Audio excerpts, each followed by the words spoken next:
Did that fly out of my script? There's a sparrow in the auditorium. How do you do, ladies and gentlemen? This is Bob broadcasting for future civilians at the Santa Ana Separation Center, California Hope. Yes, sir. Well, here we are at Santa Ana. In just 3 days, these fellas will have their discharge. A discharge. That's a little piece of paper that changes the lieutenant's name from Sir to Stinky.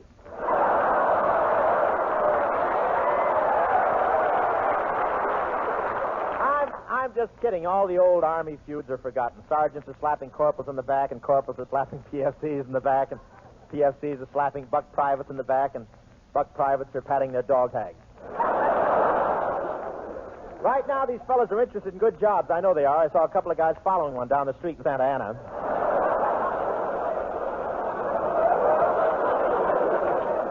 And one Air Force colonel got out and bought a farm. He'd been in action so long, every morning before the chickens started laying eggs, he called them into the chicken coop and briefed them. I knew these boys would be glad to see me here today. I said, look, fellas, here's the kind of clothes you'll be wearing when you get out, and 50 guys re-enlisted.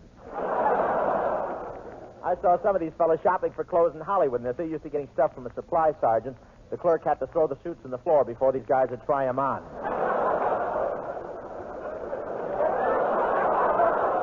One soldier had been fighting in the jungles for years, and I don't know if it affected him or not, but when the clerk handed him a tweed suit to try on, he spent 3 hours searching through the fuzz for snipers. A lot of these boys went to Hollywood Park. It was a great day for racing. Dorothy Lamour, Ann Sheridan, and Lana Turner were studying their forms. 4,000 soldiers stood around them doing the same thing. Hollywood Park, that's another type of separation and redistribution center. I invited... Yes. I thought you'd grab that, suckers.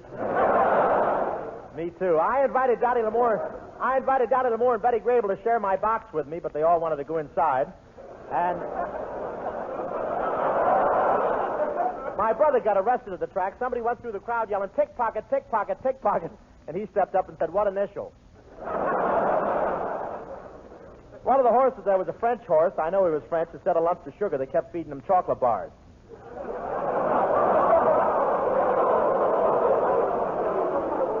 Boys are from the Pacific, huh? I put $2 on one horse's nose, but he kept grabbing it and using it for Kleenex.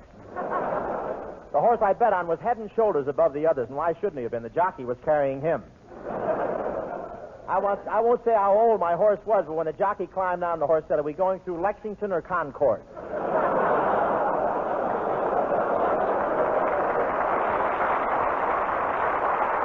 Yes, sir. What a horse. He was so swayback, the jockey had to use a periscope to see where he was going. I didn't mind when he came out of the starting gate on his knees, and I didn't mind when he looked at the judges and said, which way did they go? But when the jockey got halfway around the track and started milking him, that was too much.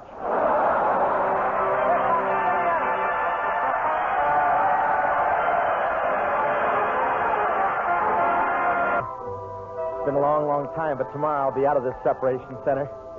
And I just found out my girl Francie is waiting for me at the front gate. Boy, it sure is foggy out here. Oh, there she is. I'll sneak up behind her and give her a big kiss. Margie, is that you? Whoops, I thought she needed a shave. Here I am, Robert. Oh, hello, baby. Have you been sitting under the apple tree with anyone else but me? Of course not, Robert, but we had to move. The apples kept falling on our heads. Oh, we? Oh, yes, of course, you and your sister, yes. But just think, Francie, I'll walk out of these gates tomorrow a free man. That's wonderful, Robert. Will your mother be here to meet you? No, she doesn't get out till next week. I told her not to go to OCS.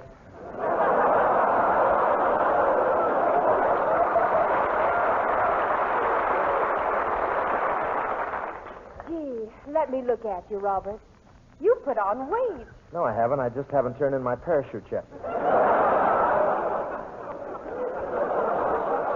Say, Francie, close your eyes and stick your hand out. I want to put something on your finger. Okay. Oh, Robert, this is wonderful. My dreams finally came true. Gee, I thought you'd never return my high school ring. Well, I just won it back this morning. Gee, Francis, I can hardly wait till I leave this separation center and we're married. Yes, Robert, and in 2 or 3 years from now, we'll stick our heads through the bedroom door and hear soft cooing. Yeah. Then more cooing. Won't that make you happy, Robert? Yeah, I always said there's good money in pigeon raising. Kiss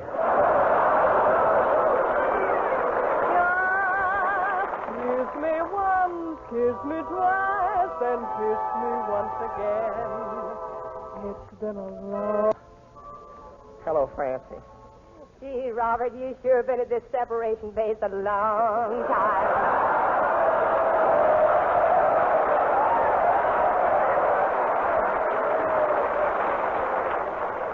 Yeah, if I'm here much longer, I won't have to be separated. You won't? No, pretty soon it'll just fall apart. Gee, Robert, I've been waiting for you a long time. Well, how do you think I feel? I've been in the Army so long, my dice are round.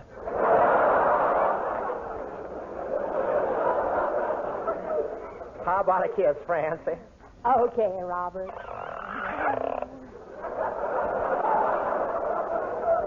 Gee, Robert, you are getting old, aren't you? What makes you think I'm getting old, Francie? Well, when you kissed me 30 years ago, you didn't have to use that drift meter.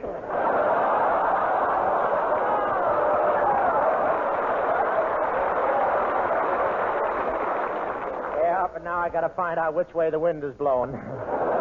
Last breeze pulled my pucker inside out.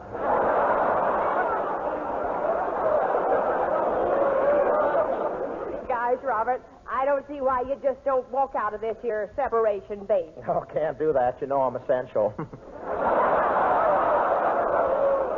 You're essential? Yep, the commanding general likes to boil his eggs in my hot water bottle. Besides, I can't walk out. This front gate is locked. Well, why don't you just go through that fence? Doggone, that's a good idea. There's a board out of that fence over there. I'll go through that. Oh! Robert, I thought you said there was a board out of that fence. What happened? Doggone, it turned out to be a crack in my glasses.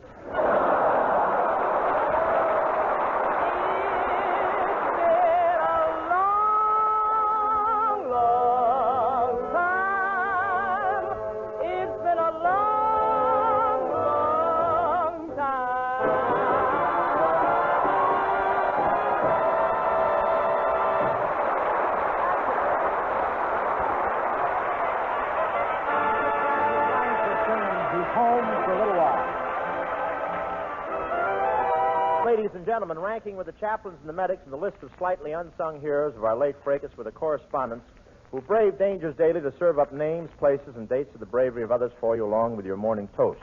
And the photographers who faced death to give you pictures of the toughest action that you could look over at your leisure from the comfort of an armchair. Yes, sir? And a lot of those guys didn't make the trip back because they were more interested in facts and photos for you than they were in their own safety. With us tonight, we have a member of the 5th Air Force, a fellow we met in the Pacific 2 summers ago, a combat photographer, Lieutenant Ben Reyes, right here.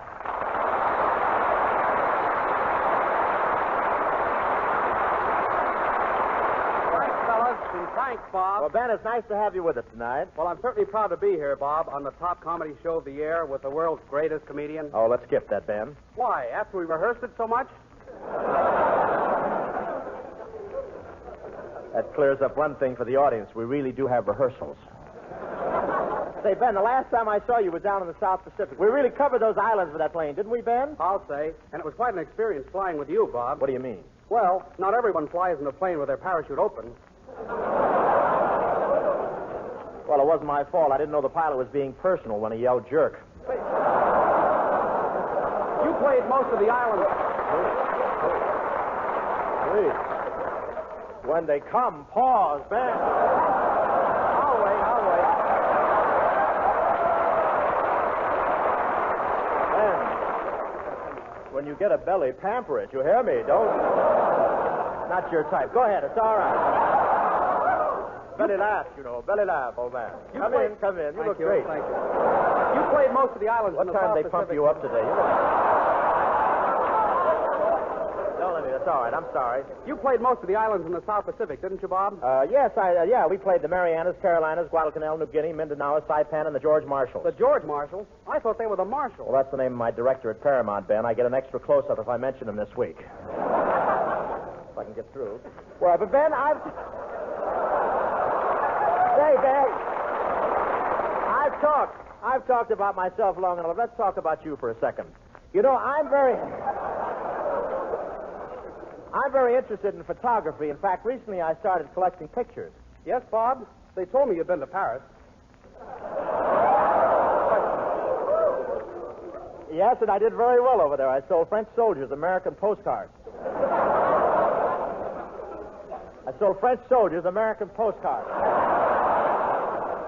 That's the last chance I'll give that joke right there. There we are. Hey, but really, I am an amateur photographer, Ben. I've taken plenty of pictures. What's your best shot? 4 the hard way. No, look. No, I'm just kidding. I've got some great equipment. In fact, I've got an amazing projector. Yes, I see it. But I thought you were sensitive about it.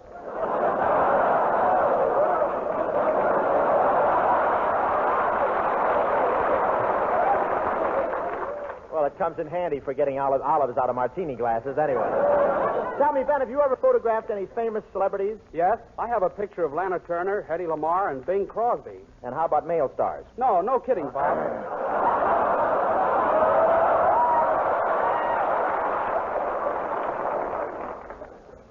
No kidding, Bob. I once took a photograph of Bing in a bathing suit. Crosby in a bathing suit? Yeah, what's so surprising about that? I didn't know you went in for group pictures.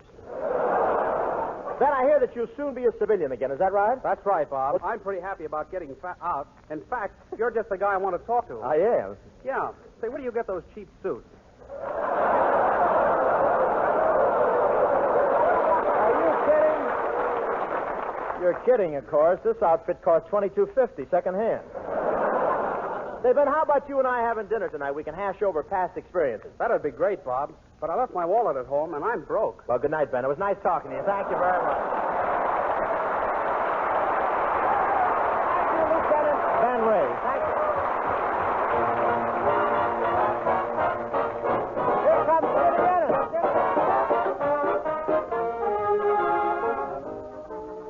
Here at Santa Ana, the boys are being released as fast as possible, and of course, there's an excellent employment advisor here in the camp to help them find jobs.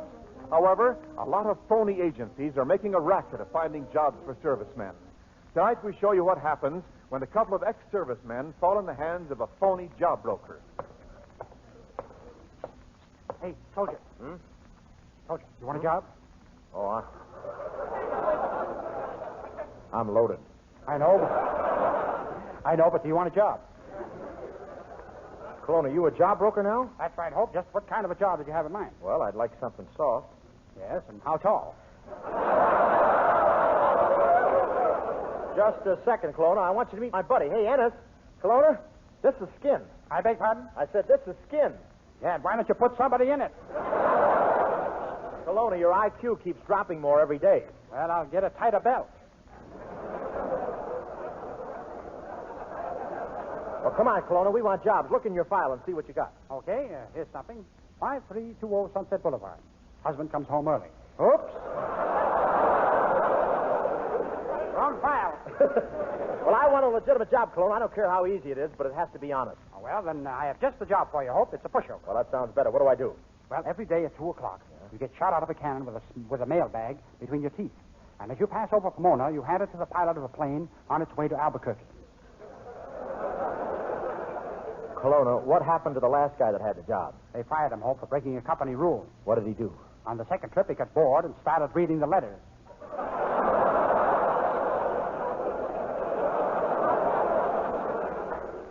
Look, Maltese mush, I don't think you can get me and Skinny a job at all. Come on, Skin, I'll buy a newspaper.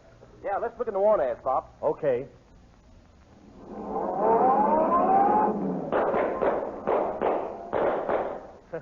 That Itchy got away again, didn't he?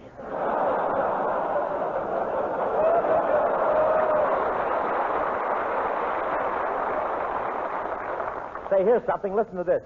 Young men wanted to travel, good pay, room, and board. Let's go. Where is it? U.S. Army Re-Enlistment Center. What is it? Hey, the phone's over there in the booth, Bob. Okay. Hello? You're not very original, are you? All right, hello. Whom is this speaking, please? No, Colonna, you mean who? Again? Who? Yeah, this happens every time I phone from an owl drugstore. Good news, Hope. Good news. I got a job for you. Do you know anything about parking cars? Of course, Colonna. Well, park yours in front of the First National Bank right away and keep the motor running. Colonna, you're not breaking into the bank, are you? Oh, of course not, Hope. I'm just sitting here having a cup of tea with the night watchman.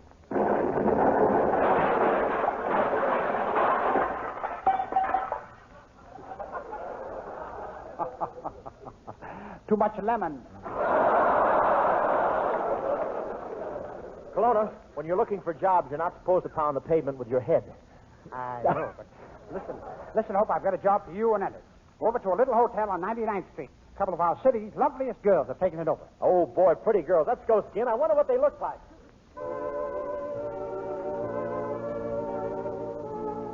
Brenda, what is it, Cobina?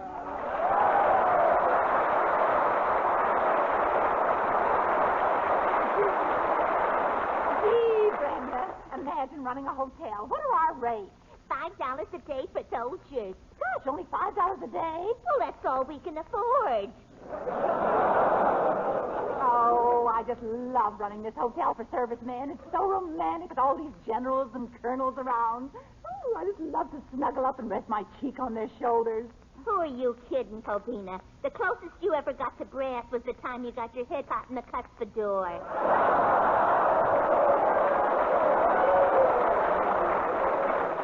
Cobina, what should I do? I just offered one soldier a small room, but he's afraid of claustrophobia. Well, promise you won't bite him.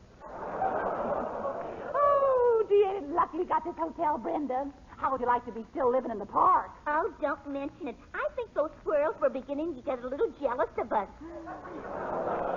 Oh, they're so silly. We're bigger than they are, so naturally we could store more nuts in our cheeks.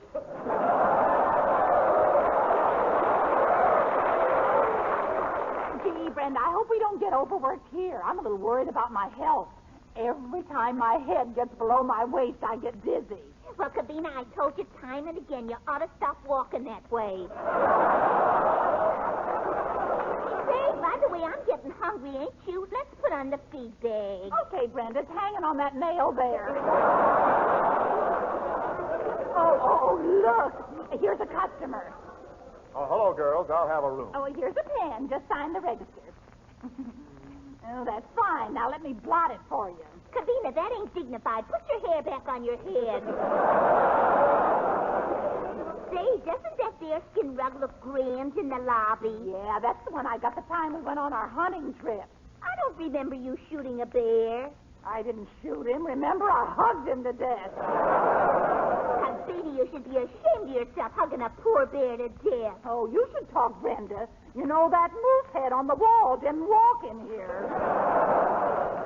Well, Skin, this looks like the place. Oh, how do you do? What can we do for you? Well, Brenda and Cobina, I knew they'd close the track, but I didn't think they'd close the stables, too.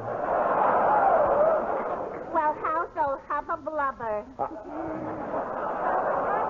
Are you looking for a job, Bobsy? Well, what's the salary? We let you keep half of what you steal. Say, Hope, did you get the job? Oh, come in, Colonna. I want you to meet a couple of friends of mine, Brenda and Cobina. Hello, Professor. Dad, we must never use the atom bomb again.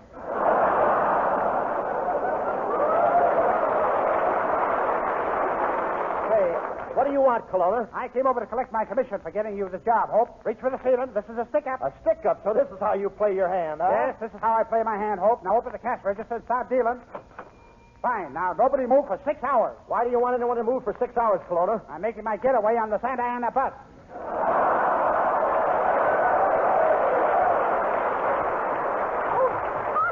Bobsy, follow him. Don't let him take our money. He's going up the stairs to the roof. Okay. All right, Colonna, we got you trapped. You can't get off this roof. That's what you think, Hope. I'm going to jump over to the roof of that building across the street. You'll get killed, Colonna. It's a wide street. You can't jump that far. Oh, no. Here I go.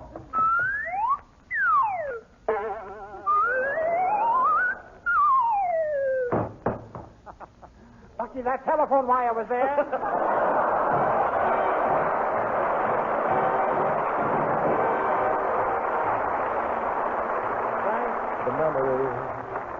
veterans of the air who made freedom their affair, who proved to all our creed can't fall when placed within your care. And we thank you so much, and thank the memory to each and every guy who helped our planes to fly, each one of you a victory crew that kept our flag on high. And thank you so much. Say thanks to General A. Easterbrook, Major Morris Abram, Major Merrill Fiat, and all you men for a swell time here tonight. We're in a hurry, so good night. Thanks very much.